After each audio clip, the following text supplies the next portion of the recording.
Subject name, maintenance of transformer and circuit breaker. Subject code 3360907. Unit name, preventive maintenance. Topic name, activities about preventive maintenance. Myself, Sachin Patel, lecturer in Electrical Engineering Department, VPMP Polytechnic.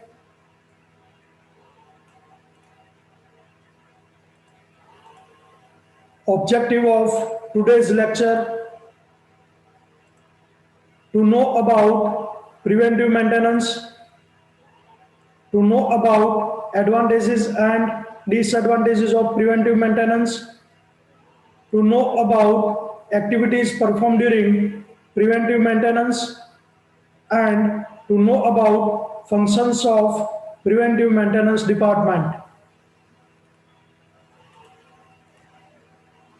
So now definition of preventive maintenance. Preventive maintenance is a schedule of planned maintenance action aimed at the prevention of breakdown and failures.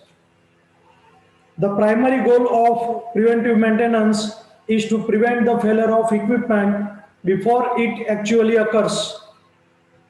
It is designed to preserve and enhance equipment reliability by replacing worn components before they actually fail. That means electrical ઇક્વિપમેન્ટમાં ફોલ્ટનું પ્રમાણ ઘટાડવા અથવા એની reliability વધારવા માટે preventive maintenance કરવામાં આવે છે. કોઈપણ ઇલેક્ટ્રિકલ ઇક્વિપમેન્ટ કોઈપણ મેન્ટેનન્સ વિના કન્ટિન્યુઅસ વર્કિંગ કરી શકે નહીં, તેથી તેનું મેન્ટેનન્સ કરવું જરૂરી છે.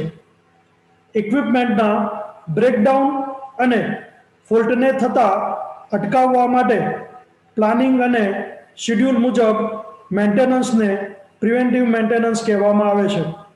ઉદાહરણ તરીકે ટ્રાન્સફોર્મરનું ઓઇલ બદલવું, ગાસ્કેટ અને ફિલ્ટર બદલવા, મશીનની બેરિંગમાં ગ્રીસિંગ કરવું, આ બધી વાત પ્રિવેન્ટિવ મેન્ટેનન્સની અંદર આવે છે. ઇન્ડસ્ટ્રીઝ અને પાવર સ્ટેશનમાં ડીસી અને AC motor, transformer, generator, circuit breaker, battery અને અન્ય ઇક્વિપમેન્ટનો ઉપયોગ કરવામાં આવે છે. આ ઇક્વિપમેન્ટના સંતોષકારક ઓપરેશન માટે રેગ્યુલર મેન્ટેનન્સ કરવામાં આવે છે. કોઈપણ ફોલ્ટ અથવા બ્રેકડાઉન થાય તે પહેલાં તેનું મેન્ટેનન્સ કરવું જરૂરી છે. ઇક્વિપમેન્ટના શેડ્યુલ મુજબ મેન્ટેનન્સ કરવાથી નાના ફોલ્ટનું મોટા ફોલ્ટ તથા બ્રેકડાઉન થતું અટકાવી શકાય છે.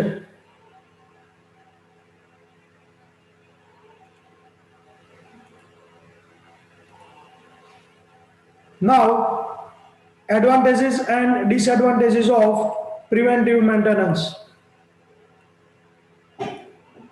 First advantage is equipment is prevented due to small fault. Preventive maintenance કરવાથી ઇક્વિપમેન્ટની અંદર જે નાના નાના ફોલ્ટ થાય છે એ આપણે એનાથી બચી શકીએ છીએ. It reduce the repair cost. Second, અગાઉ આપણે ફર્સ્ટ સ્ટેપ જો ફોલો કરીએ તો એના કારણે આપણે એની રિપેરિંગ કોસ્ટ ઘટાડી શકીએ છીએ. Third, equipment works continuously four long period. ઉપરના બે પોઈન્ટ જો આપણે કન્ટિન્યુઅસ ચાલુ રાખીએ તો એના કારણે આપણે એનું વર્કિંગ છે એ લોંગ પીરિયડ સુધી, લાંબા સમય સુધી ઇક્વિપમેન્ટ આપણે ફોલ્ટ થયા વગર ચાલુ રહી શકે છે. there is no interruption in the process, so continuity of production is increased in industry. એટલે ઇન્ટરપ્શન પ્રોસેસની અંદર કોઈ ઇન્સ્ટ્રુમેન્ટમાં ન આવવાથી કન્ટિન્યુટી વધવાથી પ્રોડક્શન વધે છે. Fifth, life of equipment is increase. આ કારણોસર ઇક્વિપમેન્ટ અથવા જે આપણે મશીન છે એની લાઈફમાં વધારો થાય છે. Maintain quality in production and machine works without producing noise. તો ક્વોલિટી મેન્ટેન થાય છે પ્રોડક્શનમાં અને મશીન જે છે એની અંદર કોઈ વધારાનો અવાજ જનરેટ થતો નથી. It reduce the number of breakdown, એટલે પ્રિવેન્ટિવ મેન્ટેનન્સના કારણે જે બ્રેકડાઉન થવાના ચાન્સીસ છે એ આપણે ઘટાડી શકીએ છીએ.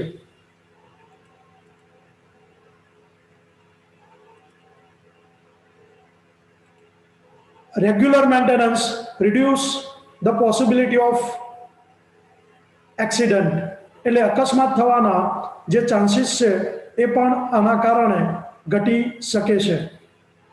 Due to the above reason, the monetary loss does not occur and increase the efficiency of operating staff. The monitoring loss A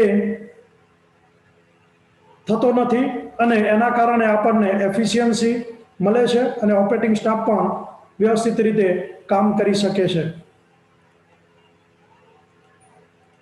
Now we are discussing disadvantages of preventive maintenance. Possibility of fault occur after preventive maintenance, એટલે preventive maintenance કરવા છતાં પણ fault થવાના chances રહેલા છે. Only trained and qualified person should perform preventive maintenance, એટલે train થયેલા અને ક્વોલિફાઈડ પર્સન જ પ્રિવેન્ટિવ મેન્ટેનન્સ કરે એ જરૂરી છે. Equipment component may be damage due to unnecessary maintenance, એટલે ના જરૂરિયાત હોવા છતાં પણ જો આપણે મેન્ટેન કરતા હોઈએ તો અમુક કોમ્પોનન્ટ જે છે ઇક્વિપમેન્ટના એ ખરાબ થવાના ચાન્સીસ રહેલા છે.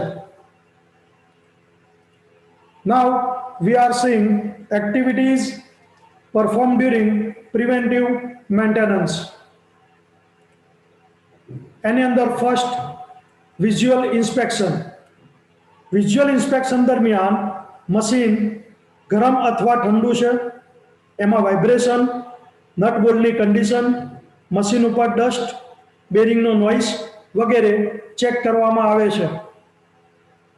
પાવર ટ્રાન્સફોર્મરમાં વિઝ્યુઅલ ઇન્સ્પેક્શન દરમિયાન બ્રીધરના સિલિકા જેલનો કલર, ઓઇલનું લીકેજ, બુશિંગ અને ટર્મિનલ ઉપર ડસ્ટનું પ્રમાણ, નટ બોલ્ટની કન્ડિશન, કુલિંગ ફેન્સની પોઝિશન અને કંટ્રોલ તેમજ પાવર સર્કિટના ટર્મિનલ ચેક કરવામાં આવે છે. Second, cleaning. તો મશીન ઇક્વિપમેન્ટને ચોખ્ખા કપડાથી સાફ કરવામાં આવે છે. તેના ઇન્ટરનલ પાર્ટ્સને બ્લોઅર અથવા વેક્યુમ ક્લીનર, પેટ્રોલ, કેરોસીન અથવા સોલવન્ટથી સાફ કરવામાં આવે છે. લ્યુબ્રિકેશન. તો મશીન રોટેટિંગ હોય તો રોટેટિંગ પાર્ટ્સમાં લ્યુબ્રિકેશન કરવું એ જરૂરી છે. લ્યુબ્રિકેશન મીન્સ ઓઇલ અને ગ્રીસિંગ. જો રોટેટિંગ પાર્ટ હોય તો એ અમુક સમયાંતરે કરવું જરૂરી છે. રીવાર્નિશિંગ. વાઇન્ડિંગમાં જરૂરિયાત મુજબ રીવાર્નિશિંગ કરવાથી તેનો ઇન્સ્યુલેશન રેઝિસ્ટન્સ વધે છે અને તેને લાંબા સમય સુધી નુકસાન થતું નથી. ડ્રાઇંગ. ઇન્સ્યુલેટિંગ ઓઇલમાં હવાના ભેજને એ ઓબ્સર્વ કરવાનો ગુણધર્મ રહેલો છે. તેથી વાઇન્ડિંગ ઉપર હવાના ભેજની અસર થતી અટકાવવા માટે તેના ઉપર ડ્રાઇંગની પ્રક્રિયા કરવી એ જરૂરી છે. વાઇન્ડિંગને વાર્નિશિંગ પ્રક્રિયા કર્યા બાદ ડ્રાઇંગ કરવું એ જરૂરી છે. Alignment adjustment.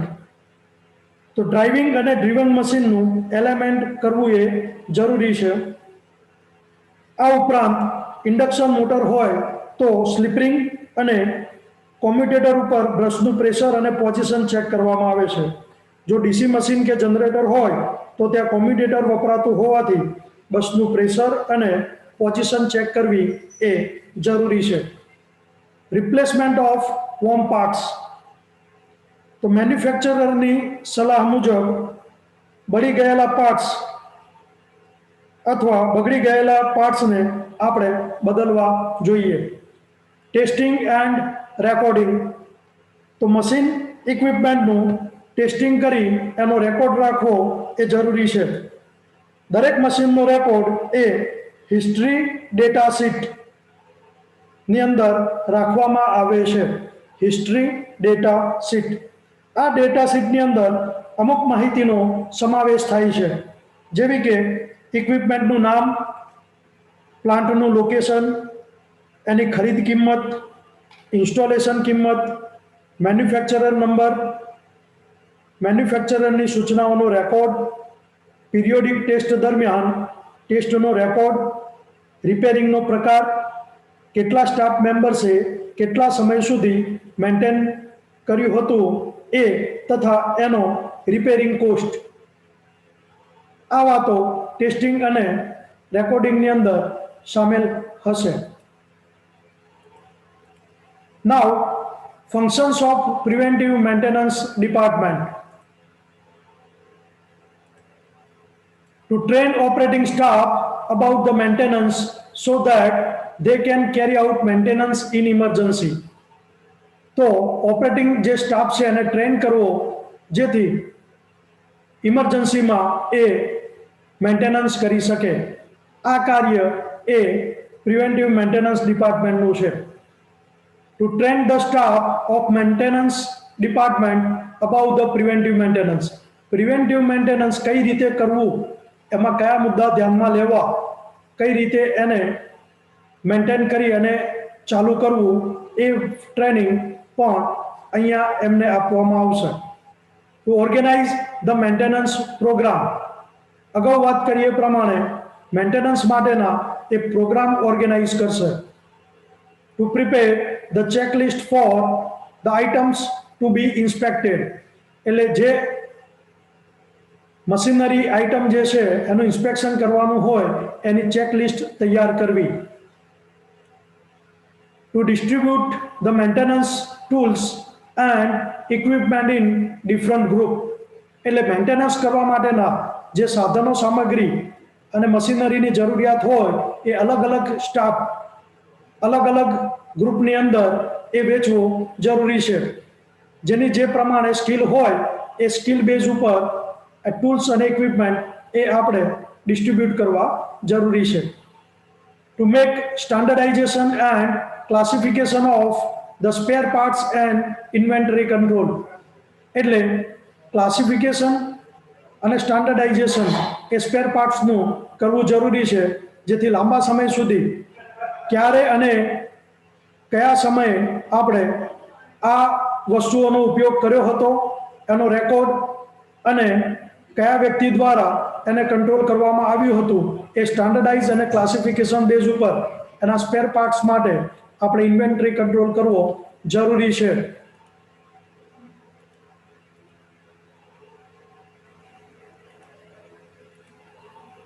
To make engineering analysis of the breakdown. એટલે બ્રેકડાઉન થયેલું હોય તો એનું એનાલિસિસ કરી અને રિપોર્ટ રાખવો એ કામ પ્રિવેન્ટિવ મેન્ટેનન્સ ડિપાર્ટમેન્ટનું છે. To introduce the general concept of preventive maintenance.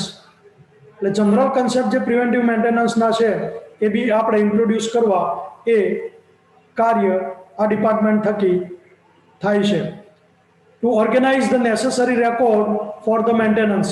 અગાઉ વાત કરીએ પ્રમાણે જે જરૂરિયાત પ્રમાણેના રેકોર્ડ્સ હોય મેન્ટેનન્સના એ પણ સાથે રાખવા એ જરૂરી છે.